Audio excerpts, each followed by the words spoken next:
Hey, what's good? When this is on Ray in the Clutch, and we got to talk about some very important and interesting news going around the NBA that a lot of teams are coveting for right now in Lauri Markkanen. As one team that's been pursuing him for a while now, the Golden State Warriors, have just recently made a trade offer that was consisted of Moses Moody, multiple first-round picks, multiple second-round picks, and multiple pick swaps. And the Utah Jazz basically just said, "Nope, we're not doing that. That's not good enough for us. What we want instead, we want not only Moses Moody, but we also want Jonathan Kuminga, Brandon Pozemski, your new star, basically, and on top of that, all those picks as well." That's what the Utah Jazz basically saying right now. And I mean, for the Golden State Warriors, I mean, this is a trade that they would like to make, but is it really worth giving up basically all your youth just to maybe extend Steph Curry's championship window by maybe 1 or 2 years? Now, I understand during the new CBA that it's going to be basically you have to choose between two players. Obviously, they're going to keep Steph Curry, I believe, for his loyalty to the Golden State Warriors and what he's done for them. And I mean, it's not a bad choice to have Lauri Markkanen as your locked-in second star to go all in with Steph Curry and Lauri Markkanen. But in doing so, if this trade goes through and the Jazz get what they want and the Warriors get Markkanen, they basically have no bench. Like, they have no future whatsoever. This is like, they're going to have to, this is basically going to be like, in my opinion, a repeat of the Phoenix Suns situation, because basically the Utah Jazz want all of the Golden State Warriors good players, not named Steph Curry, in this deal. And I mean, if there's a compromise for it, maybe I would do it, but that's asking for too much. Now, don't get me wrong, Lauri Markkanen, he's someone who's in his prime. He's 27 years old. He's an amazing player, and he's someone that can just shoot the lights out. Like, he is an amazing shooter, and he's an amazing slasher. He goes, like, especially as a 7-footer, he can just zoom past all the big guys, and he's really elegant and smooth with his footwork and everything like that, which is something I'm very impressed with. And a lot of teams, from what I read, guys like, as I mentioned, the Golden State Warriors, the San Antonio Spurs, and the Miami Heat, those are teams that want to win now, that want to be able to contend and compete with the big guys like Boston, like the Knicks, like the Denver Nuggets, where they could use someone like Lauri Markkanen to bolster their front court and be able to keep up with all these other championship aspiring teams shooting. Because these days, I mean, not only do you got to be quick and athletic, but you also, shooting is vital, and doesn't matter from the point guard all the way to the center position. Because if you're just good in the paint and that's all you're known for, like a Rudy Gobert, for example, not to catch strays, but just an example like that, you ultimately will get exposed with the other team's ability to shoot, and then you can only do so much. You can't match that, so it's going to be very difficult. But Lauri Markkanen, he's someone that can combat all that, and he's able to, with his length and athleticism, he can also be a good rim protector, as he has no problem with blocking as well. So Lauri Markkanen, he's a perfect complementary piece. He could be a good number 2 or number 3 option for a championship team. Now, it's not a guarantee, but he's someone that can definitely do that, because he has improved tremendously since his days in the Chicago Bulls, and even when he was shortly with the Cavaliers. But once he was on the Utah Jazz, he has been able to be on a massive tear. He was an all-star during his time with the Utah Jazz, and then now the Jazz are basically trying to cash in, maximize his value, and of course, I mean, for those that don't know, the Utah Jazz is run by Danny Ainge, and Danny Ainge, he's known for the infamous Brooklyn Nets trade with Paul Pierce and Kevin Garnett in exchange for what turned out to be Jayson Tatum and Jaylen Brown, with all those massive draft picks.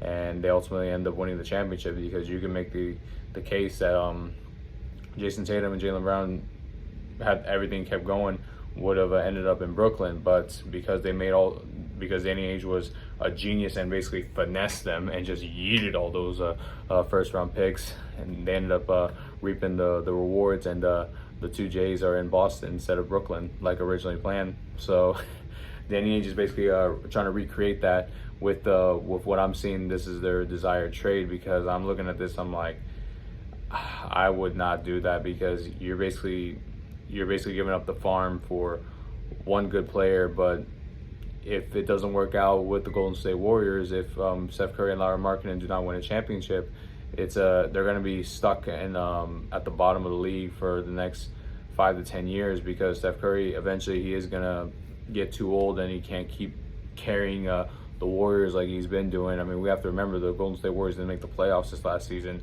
despite Steph Curry's heroic efforts and just being able to trying to will his way through the team because of massive either distractions or just a fall off in performances and the original championship players. So this is going to be a massive gamble for the Golden State Warriors overall, and I don't know. I mean, like, this is a tough decision. Would I do it? Like I said, I need a compromise, because if they're really desperate to be able to try to get maybe 1 or 2 more years out of Steph Curry to maybe go for one more championship run, I need somewhere in the middle for that. I would keep Pozs,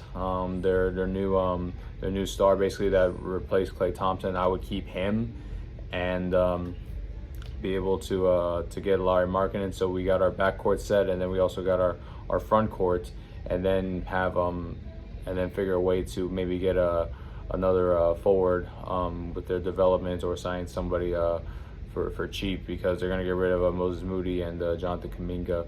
Unless somehow I can convince Utah to maybe trade instead of one of those two for Andrew Wiggins or even Draymond Green, if I can somehow convince them to do that by throwing something else in there, whether it's an extra pick or cash or whatever the case may be, because I can't basically plummet my whole bench or my future just for a guy who may be good for a few years, and then once Steph Curry is aged out, basically, then it's like, now what do we do? Because now we don't have any picks to be able to develop our team, and we're basically stuck in the middle, like have no direction, like the Chicago Bulls or the Brooklyn Nets, for example.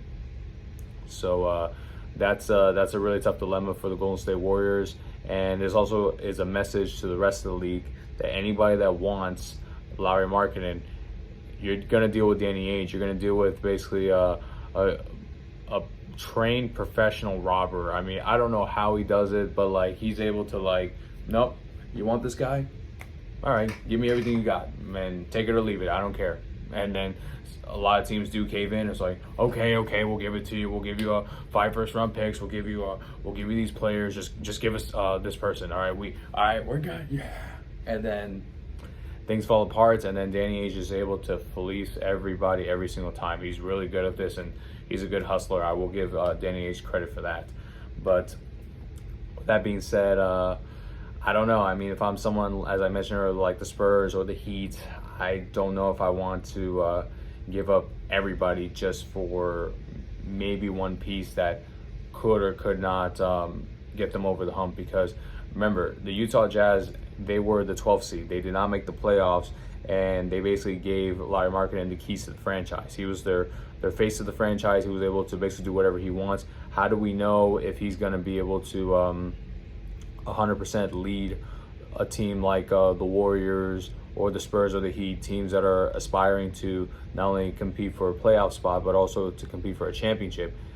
How is he going to perform under that kind of pressure, under that kind of limelight? Is he going to be okay with taking a reduced role? Is he going to still perform well? How is he going to do in the playoffs? Is he going to shine, or is he going to choke? We don't know these things yet, because he hasn't been on like true contending teams yet. So that's something that, like, there's a lot of mystery involved. Like, there's a lot of potential promise, but we don't have the track record of him, especially in the postseason, to be able to fully know with his improvement, to know whether or not he is legit as a superstar for the foreseeable future.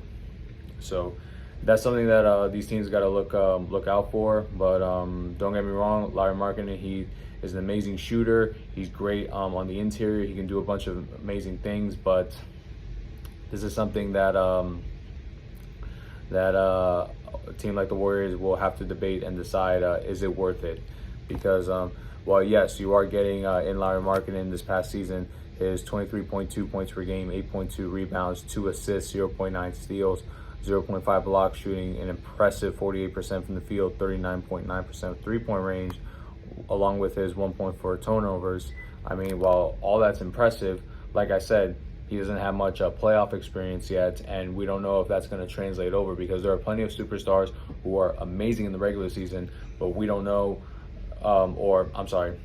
amazing superstars who are great in the regular season, but when the playoffs come, they're going to have a series or a game or two, critical games, where they just completely phase out and they're basically useless on the court. And it's like now these teams are trapped with these players, and they have a reputation of being a choke artists.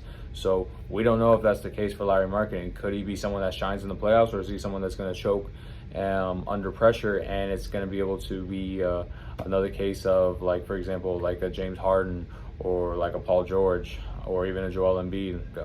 I just said everybody in the Sixers. I'm sorry, didn't mean to catch that straight. But just giving examples like that, is Lauri Markkanen in that category or not? We don't know yet. So let me know what you guys think, Jazz fans. What would you guys like to get for Lauri Markkanen? And Warriors fans, are you guys willing to meet the Jazz's demands and be able to make that full trade? Why or why not? I'd love to hear you guys out in the comment section down below, so we can discuss what's a good market value for Lauri Markkanen. And yeah, we can discuss whatever you guys like. Thanks so much for all your time and effort. I certainly love and appreciate every single last one of you guys. Please like and subscribe to this channel, as it means so much to me, and I appreciate every single last one of y'all. God bless, and talk soon.